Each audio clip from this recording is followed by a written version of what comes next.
بسم اللہ الرحمن الرحیم۔ السلام علیکم۔ دین دنیا رہبر میں آج ہم اصحاب کاف کا تفصیلی واقعہ پیش کرنے جا رہے ہیں۔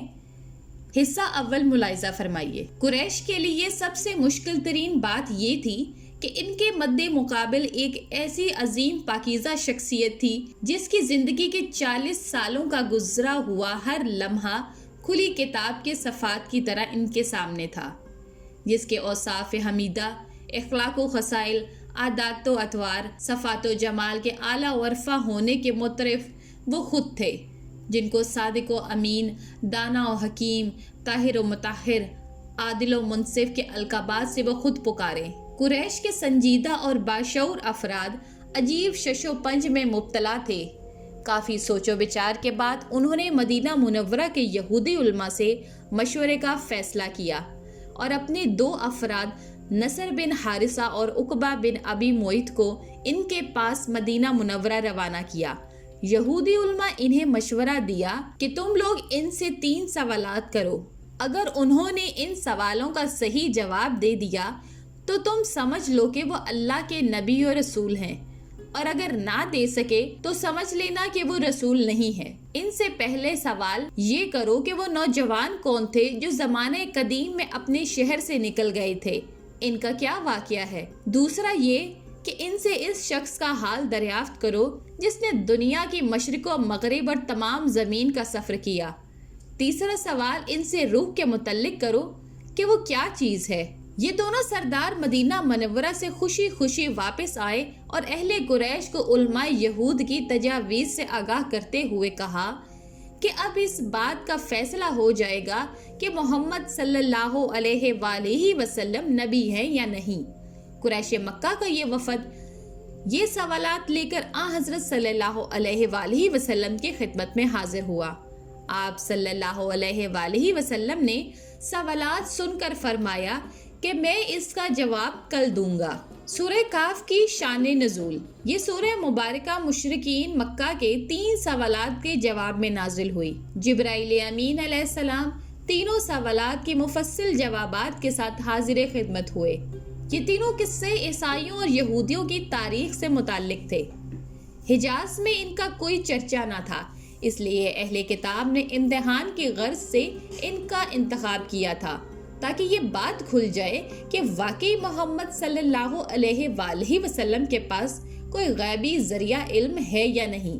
مگر اللہ تعالیٰ نے صرف یہ نہیں کہ اپنے نبی کی زبان سے ان کے سوالات کا پورا جواب دیا، بلکہ ان کے پوچھے ہوئے تینوں قصوں کو پوری طرح اس صورتحال پر چسپاں بھی کر دیا جو اس وقت مکہ میں کفر و اسلام کے درمیان پیش تھی۔ کہف و رقیم معنی و مطلب۔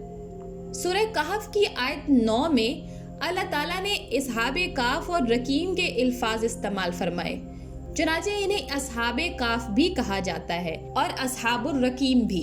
عربی زبان میں کہف و سبا غار کو کہتے ہیں، جبکہ رقیم کے معنی میں اختلاف ہے۔ بعض صحابہ و تابعین سے منقول ہے کہ اس بستی کا نام ہے جہاں یہ واقعہ پیش آیا تھا، اور وہ ایلا یعنی عقبہ اور فلسطین کے درمیان واقعہ تھی، اور بعض مفسرین کہتے ہیں کہ اس سے مراد وہ کتبہ ہے جو اس غار پر اصحاب کاف کی یادگار کے طور پر لگایا گیا تھا۔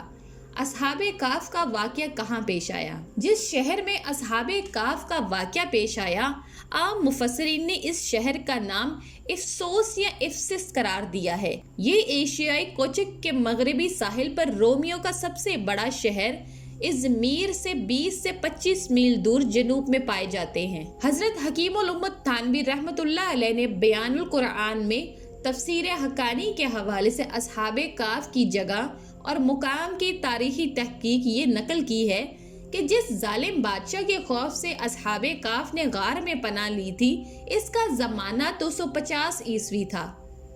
پھر لگ بھگ 300 سال تک یہ لوگ سوتے رہے۔ اس طرح مجموعہ 555 عیسوی ہو گیا اور رسول اللہ صلی اللہ علیہ وآلہ وسلم کی ولادت بسعادت 570 عیسوی میں ہوئی۔ اس لیے اصحاب کہف کے بیدار ہونے کا واقعہ حضرت صلی اللہ علیہ وآلہ وسلم کی ولادت مبارکہ سے 20 سال پہلے پیش آیا۔ تفسیر حقانی میں بھی ان کا مقام شہر افسوس یا ترسوس کو قرار دیا ہے جو ایشیائی قچک میں تھا۔ اب اس کے کھنڈرات موجود ہیں۔ امام ابن کثیر رحمۃ اللہ علیہ فرماتے ہیں کہ ہمیں اللہ نے اصحاب کہف کی ان حالات کی خبر دی جن کا ذکر قرآن میں ہے تاکہ ہم انہیں سمجھیں اور ان کے بارے میں تدبر کریں، اور اس کی خبر نہیں دی کہ یہ کہف کس زمین اور کس شہر میں ہے، کیونکہ اس میں ہمارا کوئی فائدہ نہیں ہے اور نہ ہی کوئی شرعی مقصد اس سے متعلق ہے۔ قصہ اصحاب کہف۔ یہ 250 عیسوی کی بات ہے کہ جب شہر افسوس پر ایک ظالم و جابر بادشاہ حکومت کرتا تھا جس کا نام دقیانوس تھا۔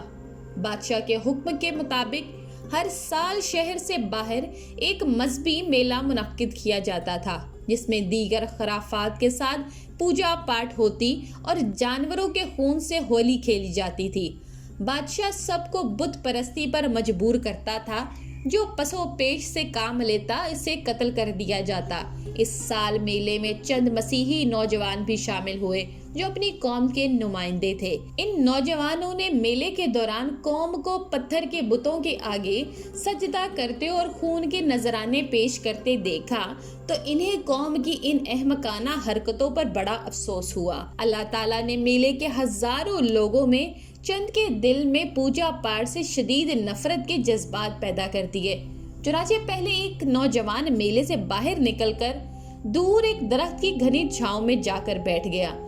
ابھی کچھ دیر ہی گزری تھی کہ ایک اور نوجوان بھی درخت کے سائے میں آ بیٹھا۔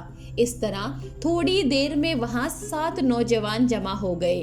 یہ سب ایک دوسرے کے لیے اجنبی تھے۔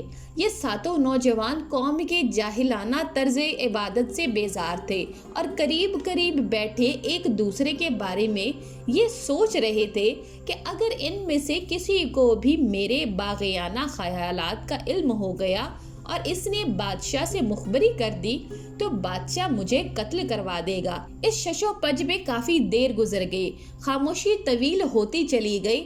بالآخر ان میں سے ایک کو اللہ نے ہمت عطا فرمائی اور وہ بول پڑا، بھائیو، میری قوم جن پتھر کے بتوں کی پوجا کر رہی ہے یہ سب باطل ہے، کفر ہے۔ یہ بے جان بت ہمارے خدا نہیں ہو سکتے۔ ہمارا خدا تو صرف ایک ہے جس کا کوئی شریک و ثانی نہیں۔ اس نوجوان کے یہ الفاظ تو گویا باقی نوجوانوں کے دل کی آواز تھی۔ یوں چند ہی منٹوں میں یہ لوگ ایک دوسرے کے رفیق اور دوست بن گئے۔ پھر انہوں نے قوم سے بغاوت کر کے ایک اللہ کی پیروی کے لیے اپنی ایک خفیہ عبادت گاہ قائم کر لی، لیکن ان کی عبادت گاہ زیادہ عرصے تک چھپی نہ رہ سکی اور اس کی خبر سینہ بہ سینہ گردش کرتی ہوئی بادشاہ کے کانوں تک جا پہنچی۔ بادشاہ نے ان سب کو دربار میں طلب کر لیا۔ یہ نوجوان دربار میں حاضر ہوئے تو بادشاہ نے ان سے ان کے عقیدے کے بارے میں سوالات کیے۔ اللہ نے ان کے دل سے ڈر و خوف ختم کر دیا تھا، چنانچہ انہوں نے بلا خوف و خطر نہ صرف اپنا عقیدہ بیان کیا بلکہ بادشاہ کو بھی دعوت دے ڈالی۔ بادشاہ اور اہل دربار ان نوجوانوں کی بے باکی اور دلیری پر حیران رہ گئے، کیونکہ یہ نوجوان امیر و کبیر خاندانوں سے تعلق رکھتے تھے۔ چنانچہ بادشاہ نے انہیں چند دنوں کی مہلت دیتے ہوئے حکم سنایا کہ اگر ان کا چند دنوں میں تم لوگ راہ راست پر نہ آئے تو تم سب کو قتل کر دیا جائے گا۔ دقیانوس بادشاہ کی صفاقی مشہور تھی۔ نوجوانوں کو اس بات کا یقین تھا کہ چند دن بعد انہیں بے دردی سے قتل کر دیا جائے گا۔ اللہ تعالیٰ نے ان مومن بندوں کی مدد فرمائی اور اس چند روزہ مہلت سے فائدہ اٹھاتے ہوئے یہ نوجوان شہر سے دور ایک غار میں روح پوش ہو گئے۔